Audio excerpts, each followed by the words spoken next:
Come in and sit down. We'll start in about 15 seconds. How many seconds? 14, 13.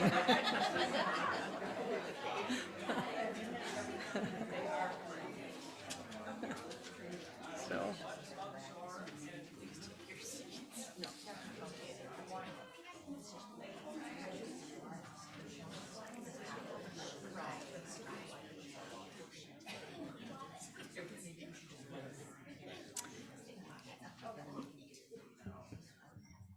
Good morning. Welcome to the Unitarian Universalist Fellowship of Northfield.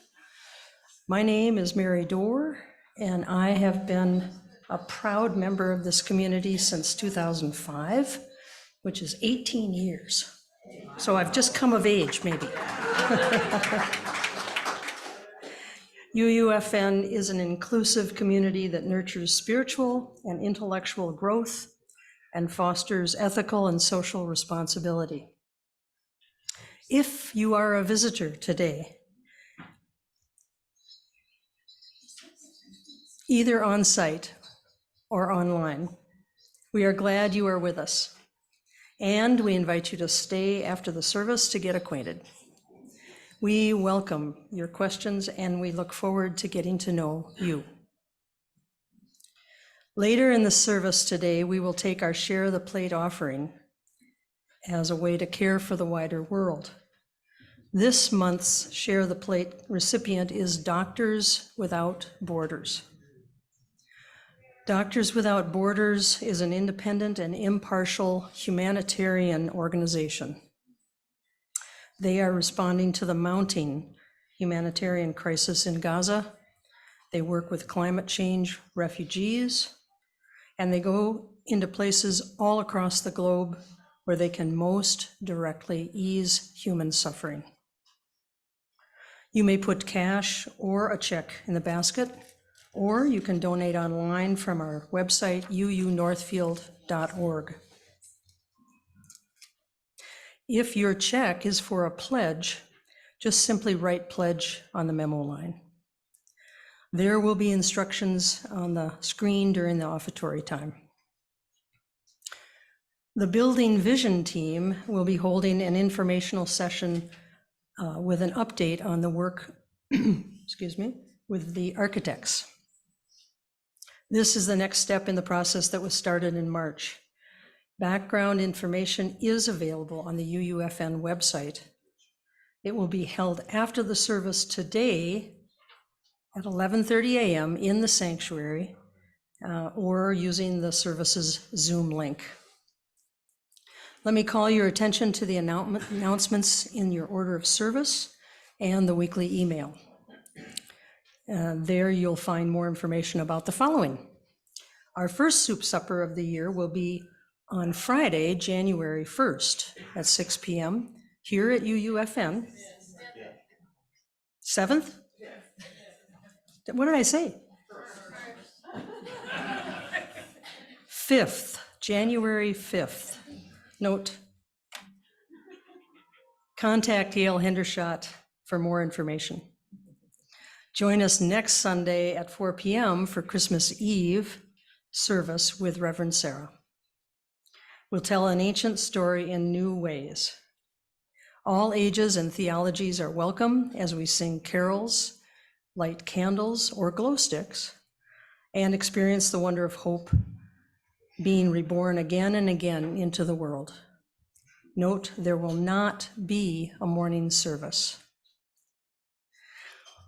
If you're in the sanctuary, please turn to the picture on the front of your bulletin. This image was AI generated. AI, artificial intelligence, is a field of computer science that focuses on software programs that process information, make decisions, and adapt to new situations like humans do. The how is still a mystery to those who use it. The picture was generated using Mid-Journey software, and using the words diamond, polished, and light. Each of you is indeed the promise of illumined facets.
Our opening words are from number 434 in our hymnal.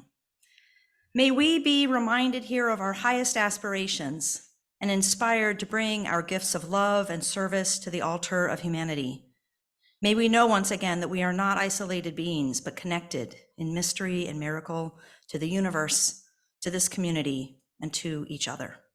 Come, let us worship together.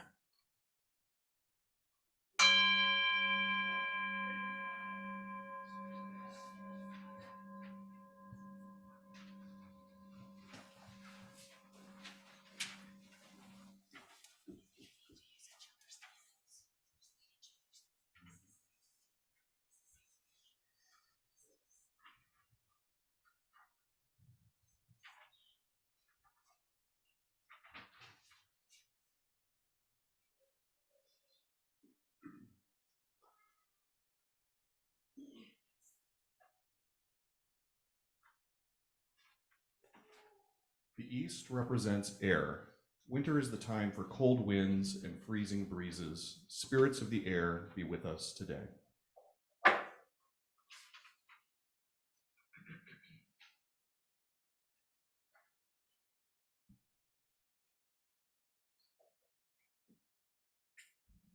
The south represents fire. Winter is the time for sitting in front of the roaring flames for warmth, and the blazing candles for light. Spirits of fire, be with us today.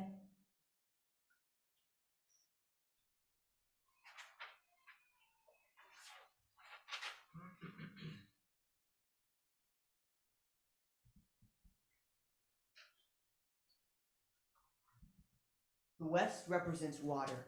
Winter is the time of snow, of water turning to ice, and Jack Frost nipping at us.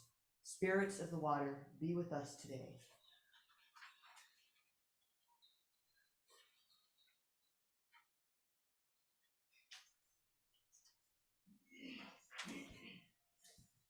The north represents earth. Winter is a time when the earth is bare and the trees have no leaves. No food is growing now. Spirits of earth, be with us today.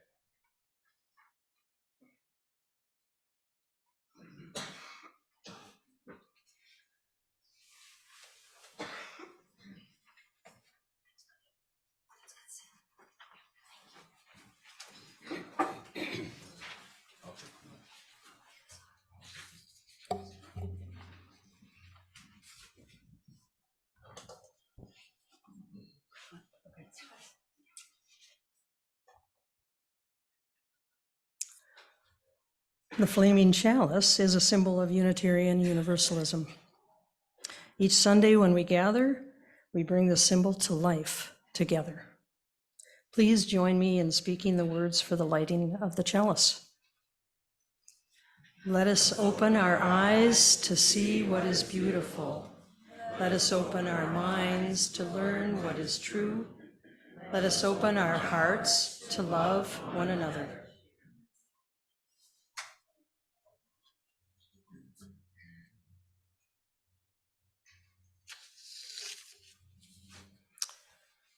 I invite you to allow yourself an unhurried breath. Relax your shoulders, inhale, exhale, and let your heart catch up with you in this moment. Rest in the embrace of a wider love. In the presence of this love that holds us all, we use our chalice flame to light our candles of community. We light our first candle as a blessing for the wider world and an awareness of rising anti-Semitism, particularly in the United States. Our hearts grieve for the thousands of Palestinians killed and for the humanitarian crisis in Gaza. And our hearts cannot abide anti-Semitism as a response. We don't have answers, but we won't turn away. May this candle help us to expand our capacity to hold all of humanity in our care. We know too that the details of our daily lives are sacred and important. We know we now light a candle for all the simple joys that are sustaining us, and we light another candle in honor of the joys and sorrows we carry in our hearts, but that have not been spoken aloud. And we move into a time of silence. May the truth of your heart be reflected in these flames.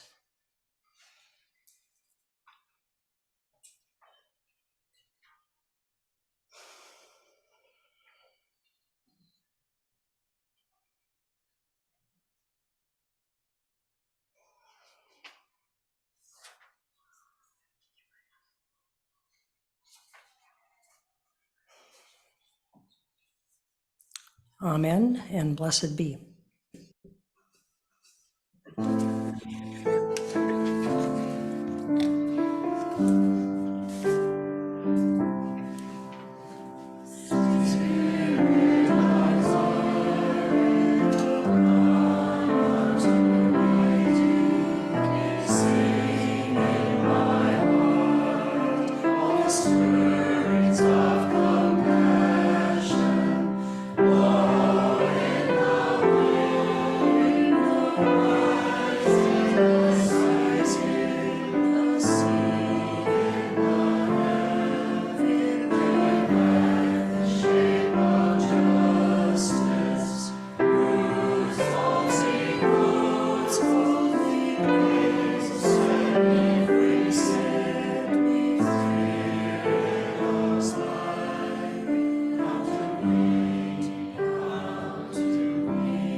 The reading this morning is taken from the words of Hermann Hesse. Sometimes when a bird cries out, or the wind sweeps through a tree, or a dog howls in a far-off farm, I hold still and listen a long time. My soul turns and goes back to the place where, 1,000 forgotten years ago, the bird and the blowing wind were like me, were my brothers and sisters.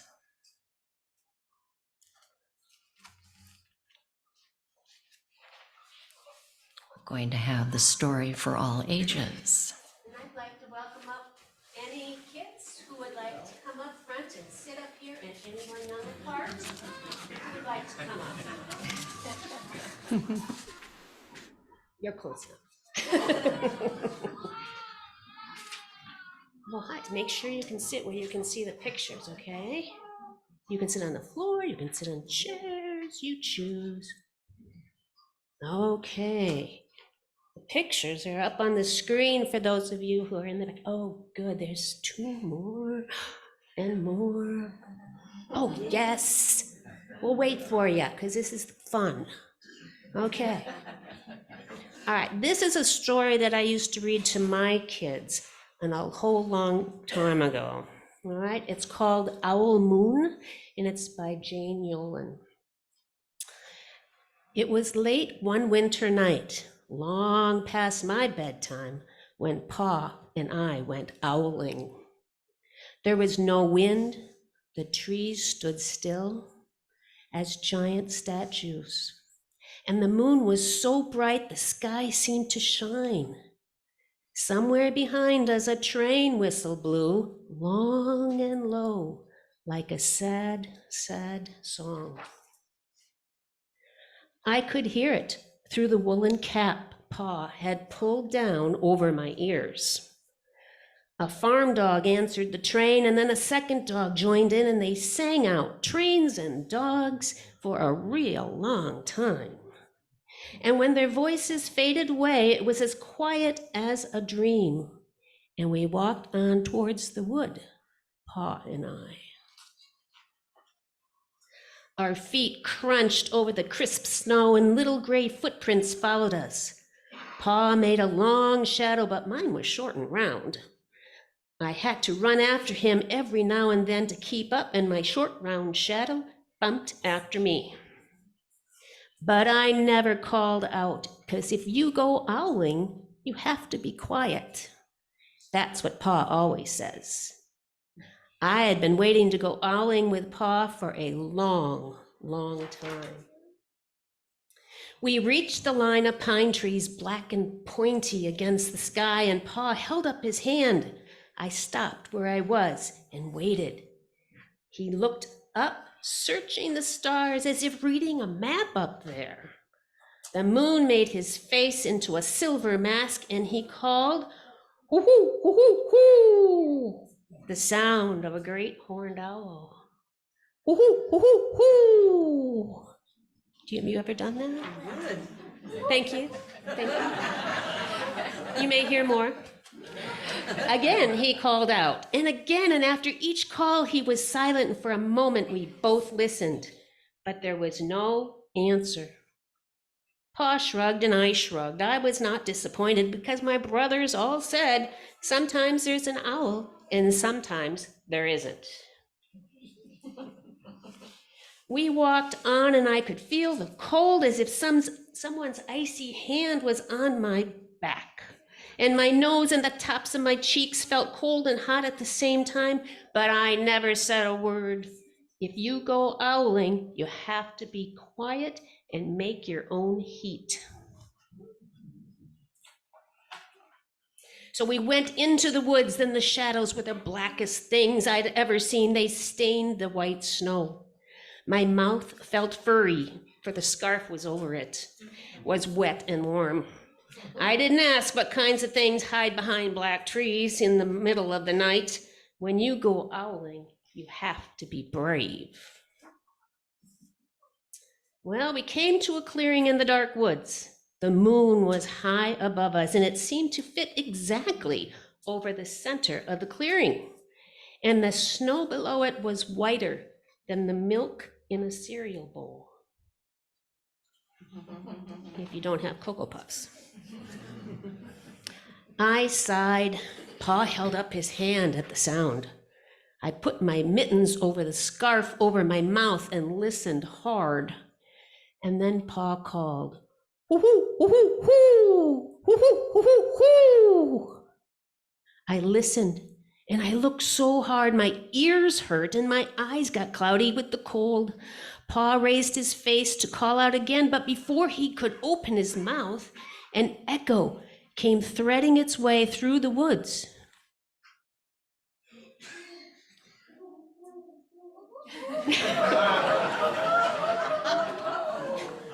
Hark, hark, was that an owl I heard? Pa almost smiled, and then he called back, hoo hoo hoo hoo hoo, just as if he and the owl were talking about supper or about the woods or the moon or the cold, and I took my mitten off the scarf off my mouth, and I almost smiled too. The owl's call came closer from high up in the trees on the edge of the meadow. It did sound closer, didn't it? Nothing in the meadow moved. All of a sudden, an owl shadow, part of the tree shadow, lifted off and flew right over us. We watched silently with the heat in our mouths, the heat of all those words we had not spoken. The shadow hooted again.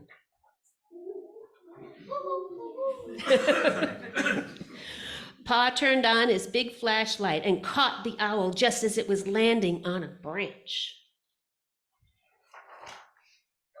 There he is. For 1 minute, 3 minutes, maybe even 100 minutes, we stared at one another. That'd be a long time.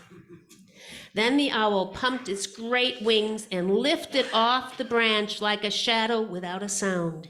It flew back into the forest. Time to go home, Pa said to me. I knew then I could talk. I could even laugh out loud, but I was a shadow as we walked home. Because when you go owling, you don't need words or warm or anything but hope. That's what Pa says. The kind of hope that flies on silent wings under a shining owl moon. Okay. Thank you. So I think the older kids are gonna go back out to the coat room and get your jackets on and your mittens, and we're gonna go outside with Miss Ashley and do a little decorating out there. So if you'd like to join us, you may do that. Okay, you've been fun up here, I like this.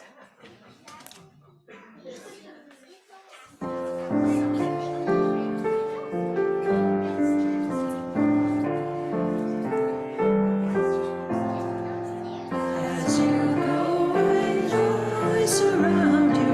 As you go, go in peace. Know our love is always with you. As you go, as you go.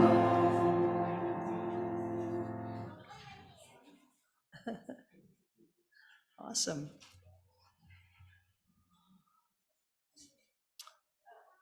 Okay, we will now gratefully give and receive our offering for Doctors Without Borders, one way we make our care for the world tangible. Will the ushers please come forward?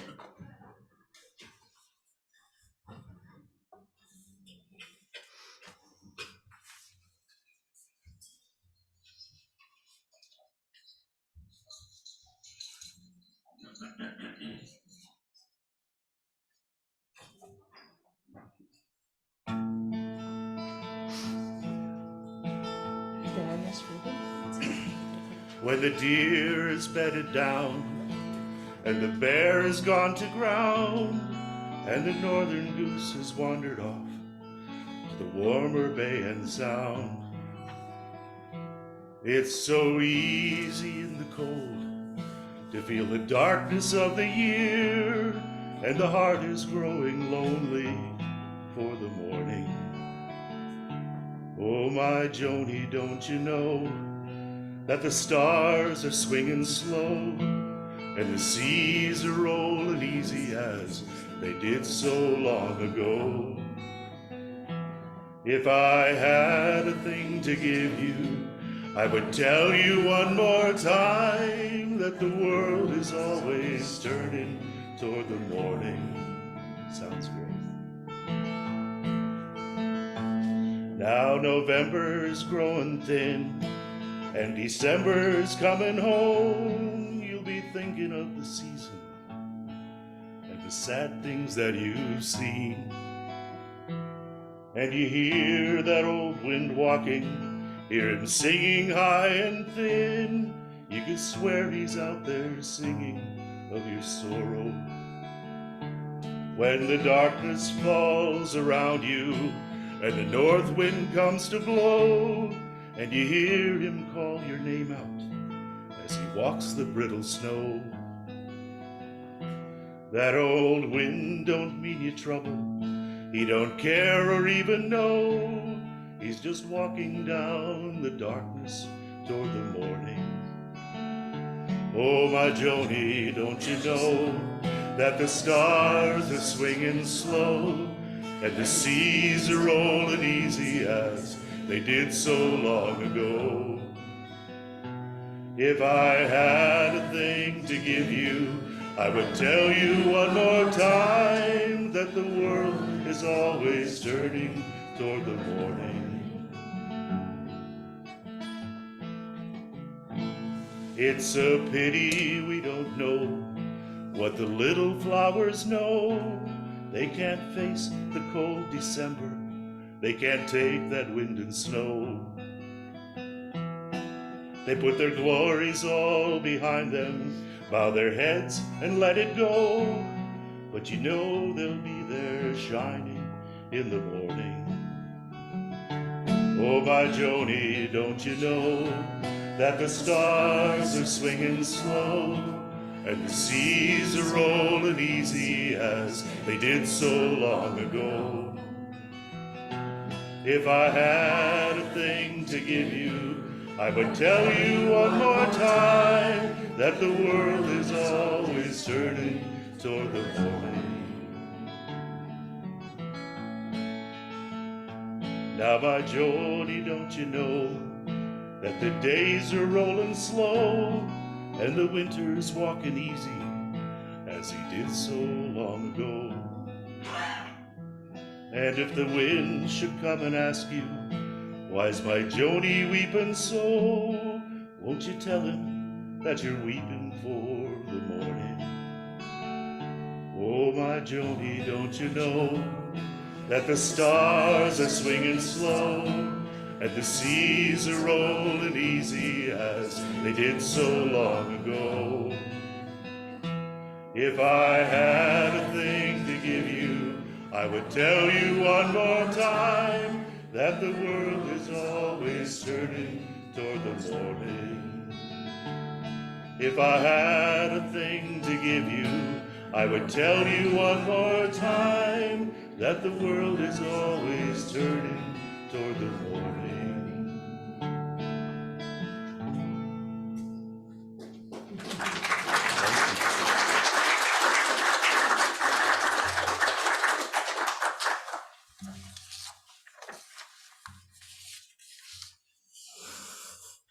Happy Solstice. Welcome to the pagan circle that we created by calling the directions. Imagine that we were all seated in a circle, and imagine that Barbara and I had walked clockwise around that circle of chairs to create sacred space where our energies would be contained and protected within it. Imagine that we had chanted, "We are a circle within a circle with no beginning and never ending. We are a circle within a circle with no beginning and never ending." If we were smaller, we would have done those things. As UUs, we sometimes need to explain ourselves to those who are not familiar with our theology, for whom our lack of creed or dogma or Jesus can be surprising and possibly confusing. Within the Unitarian Universalist denomination, not all of us are familiar with earth-based celebrations that draw on our pagan roots, like we are doing today. This coming Thursday, December 21st, is the shortest day and the longest night of the year, also known as the winter solstice. UUFN also celebrates the summer solstice, the day of longest light, and the fall and spring equinoxes, the days of equal light and dark. Pagans call those 4 events the quarter days. Today we lit 4 candles that represented those 4 quarters and the symbolic welcoming of the spirits of the east, south, west, and north. In paganism, there are many things associated with those 4 directions: different gods, animals, colors, emotions, and so on. Today, we called upon the 4 elements from the 4 directions to join our ritual and to lend their power, energy, and protection. Today is roughly my 35th winter solstice celebration across 3 different churches in California, Pennsylvania, and for the last 10 years here in Minnesota. Even though there has been a lot of variety over the years, all of my winter solstice experiences have amplified my innate sense of awe at the mystery of life. When I was a teenager, growing up in a congregation, I thought of myself as a mountaintop Christian, since I was my most serene and spiritually fulfilled in nature, in awe at the vista from a mountaintop, mesmerized by the sound of waves crashing on a beach, full of delight at the smell of the damp earth during an unhurried walk through the woods, total contentment when the sun warmed my face. To me, it is all a miracle. I am an analytical and science-inclined person, but that doesn't matter. That doesn't conflict with my feeling that the earth and all of nature is magical and mysterious. The sun, the earth, the water, the air, they are all miracles. I honor them when I hear the calling of the directions, and I feel their spirit in my body, the warmth, the grounding, the fluid, and the breath.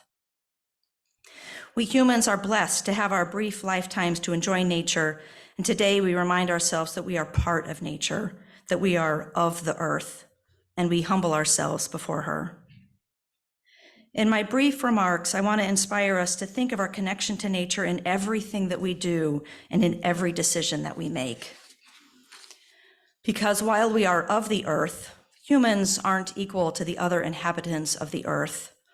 And frankly, we don't walk lightly on this planet. Every winter, I find myself wondering how the early settlers in Minnesota survived the bitter cold. Many of them didn't, at least not nearly as long as we do today. So I sit in my warm house and bemoan a chilly breeze coming in through cracks or wafting off cold panes of glass. I am far removed from my ancestors who bundled up in animal skin coats and huddled together in a house dug out of a creek bank. To have modern comforts, humans have exerted our will on the planet. We have created houses with plentiful heat in the winter and air conditioning in the summer. We eat food that is shipped from all over the country or the world in order to have the same food on our table at any time of the year, regardless of what food is in season or what we were able to store from the harvest. I'm not sharing this to create a sense of guilt, but rather to create a sense of humility. We are so fortunate. We live in bountiful times. We have a lot to be grateful for, and being aware of that bounty is important if we want to live in right relationship with the earth and with the other living beings who share this planet, the animal kingdom, and humans in every corner of the world. We all breathe from the same air, we feel the same sun, we drink from the same water, and we walk on the same earth. We live our own lives with our individual needs and wants, but the impact of our cumulative choices is unavoidable and yet often invisible to us. According to the International Union for Conservation of Nature, there are nearly 160,000 species on the earth, and roughly 45,000 of them are threatened. That is invisible to us. According to climate.gov, the temperature of the planet has increased by roughly 2 degrees since 1880 and is currently increasing at 0.32 degrees per decade. That is becoming visible to us. And it could increase by 5 more degrees by 2050, shockingly only 27 years from now. That would undoubtedly be visible to us and our children and grandchildren and to all of the species on the planet. And again, I'm not sharing this to create a sense of guilt, but rather, and more importantly, to create motivation for action. A few weeks ago, I learned about the work of Ayanna Elizabeth Johnson, a marine biologist and climate expert who is attempting to eliminate distraction and alarmism about the fate of our planet. She has written several books sharing stories of people taking action to combat climate change. She says that hundreds of millions of lives could be saved if we get it as right as possible. She says that she dislikes being called an optimist because she doesn't make any assumption about whether things will be okay. But she is also open to the possibility that the right combination of collective action, technological innovation, conservation, smart policymaking, and systemic change could help us avoid a climate catastrophe. So what can we do to be part of that collective action? We can act. We can change some of our behaviors. We don't need to seek purity or perfection, but we need to be deeply involved with this existential issue. We need to act. And so I ask you to think about your connection to nature in everything that you do and in every decision that you make. Think of the element of air and find opportunities to walk or bike or carpool rather than driving a car with a gasoline engine. Think of the element of fire and invest in a solar garden to harness the sun striking the earth. Think of the element of water and remove leaves from the gutter near your home or use cleaning products that don't have chlorine or ammonia. And finally, think of the element of earth and invest in tree planting programs or grow a natural garden or plant prairie grasses. And then share your actions with your UU friends, with your families, anywhere you have a platform and an audience that you might inspire. For as long as humans have lived on this earth, there have been communities that celebrated the mysteries of the seasons, the changes in light and temperature that lead to growing seasons and fallow seasons. Let us go forth with a renewed sense of our place in the world, a humility that we humans are no better than any other species, but that we have more ability to act. So let us act with purpose and conviction. May it be so. Merry meet, merry part, and merry meet again.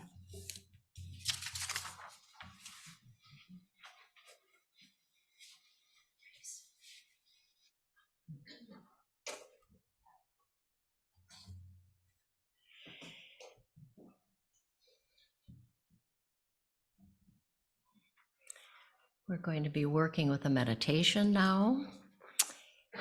And I have to say, it is accompanied by the UUFN duo tones, Sharon and Paul. Please remove everything from your lap and feel the chair and ground supporting you. You are comfortable.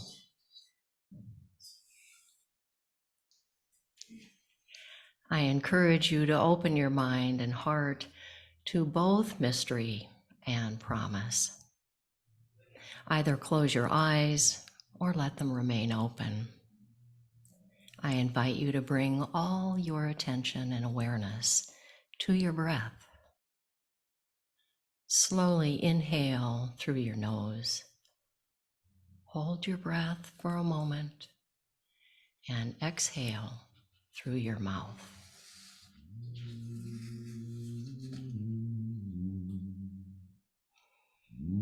Let's begin.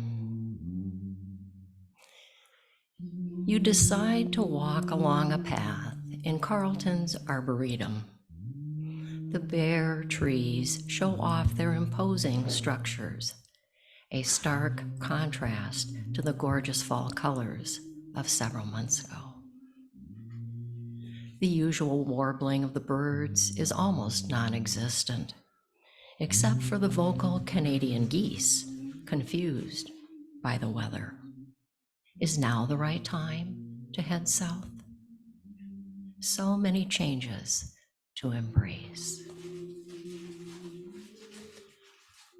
The musty smell of leaves and crackling twigs under your feet remind you of the coming shorter days and colder temperatures.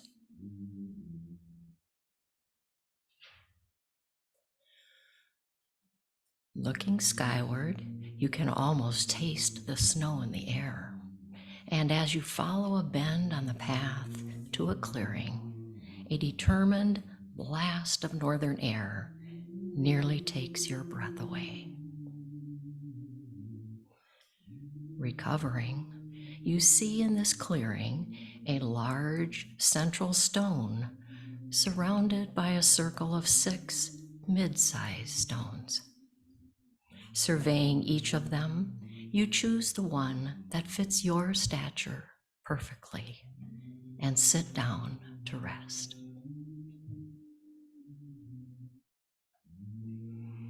You begin to process all the reflections that have come to you on your walk.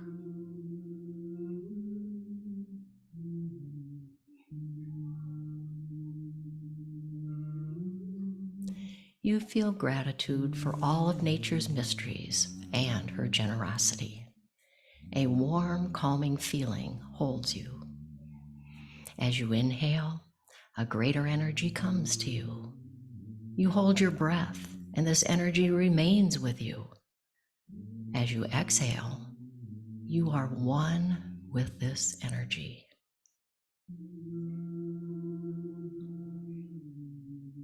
Relaxed, your consciousness goes beyond your physical senses. You see clearly. You no longer wish for circumstances to be different. Rather, accept them as they are. You begin to trust the unknown. You become aware that the present moment is for you, that your brilliance is unfolding, that you have lived the mystery. Because out of darkness comes perfection. You are the promise of illumined facets. As you inhale, a greater energy comes to you. You hold your breath, and this energy remains with you.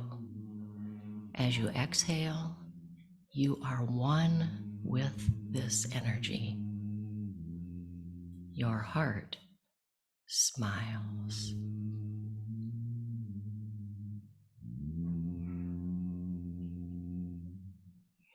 Thank you.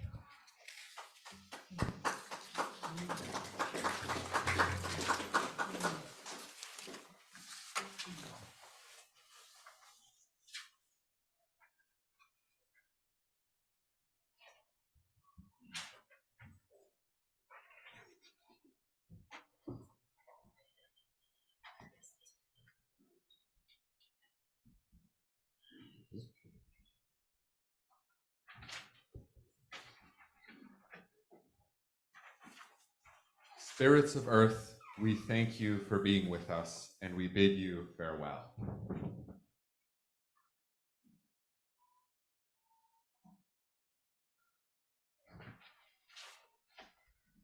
Spirits of the water, we thank you for being with us, and we bid you farewell.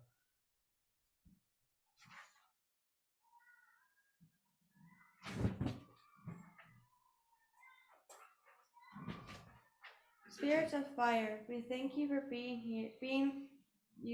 with us, and we bid you farewell.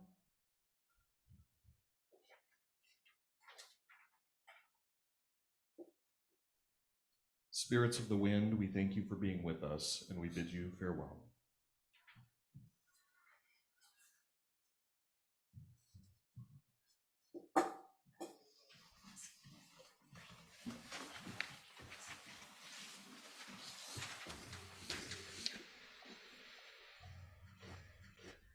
We join together in the words for extinguishing our chalice. We extinguish this flame, but not the light of truth, warmth of community, the fire of commitment. These we carry in our hearts until we are together again. Please rise in body or spirit and with your hands over your heart, holding a hand of those next to you, or whatever posture is most comfortable to you. We sing words of blessing to one another.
Solstice.